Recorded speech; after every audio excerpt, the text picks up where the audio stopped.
বিয়ানীবাজারের ডিজিটাল মাধ্যমে examination management system EMS পদ্ধতিতে 2023 খ্রিস্টাব্দের অনার্স তৃতীয় বর্ষের নিয়মিত অনিয়মিত ও মানোন্নয়ন পরীক্ষা শুরু হয়েছে।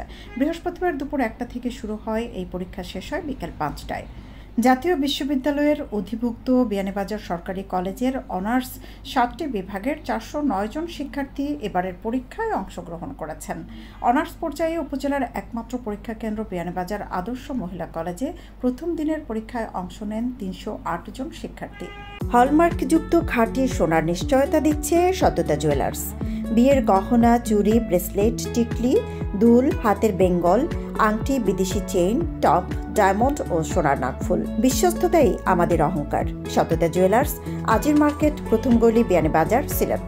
সুষ্ঠু ও সুন্দর পরিবেশে এই পরীক্ষা শুরু হয়েছে বলে জানান কেন্দ্রের ভারপ্রাপ্ত কর্মকর্তা মোহাম্মদ মুজিবুর রহমান।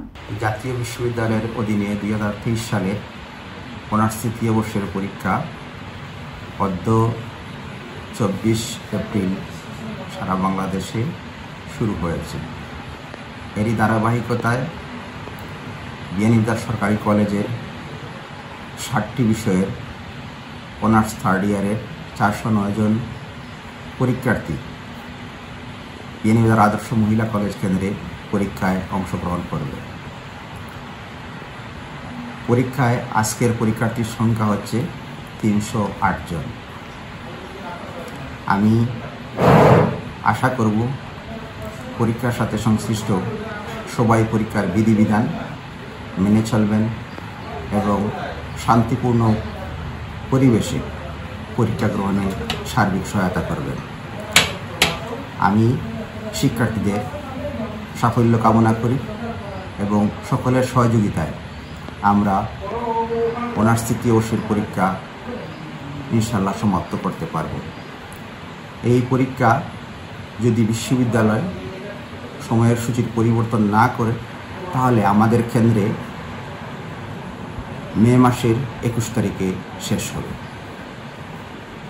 আমি আবারও সকলের সহযোগিতা কামনা করি এবং শান্তিপূর্ণভাবে পরীক্ষা সমাপ্ত হবে এবং পরীক্ষার্থীরা সুন্দরভাবে পরীক্ষা দিয়ে তাদের ভবিষ্যৎ জীবনকে উজ্জ্বল করবে। সাধারণত জেলা পর্যায়ে অনার্স পরীক্ষা কেন্দ্র থাকে এবং উপজেলা পর্যায়ে অনার্স পরীক্ষা কেন্দ্রের সংখ্যা তুলনামূলকভাবে কম। এদিক থেকে বিয়ানীবাজারে অনার্স পরীক্ষা কেন্দ্র হিসেবে গেল কয়েক বছর ধরে পরীক্ষা নিচ্ছে বিয়ানীবাজার আদর্শ মহিলা কলেজ। জেলা সদরে না গিয়ে খুব সহজেই উপজেলার একমাত্র এই পরীক্ষা কেন্দ্র থেকে পরীক্ষা দিতে পারছেন বিয়ানীবাজার সরকারি কলেজের অনার্স পড়ুয়া শিক্ষার্থীরা। সৈয়দা আখি হক, ABTV।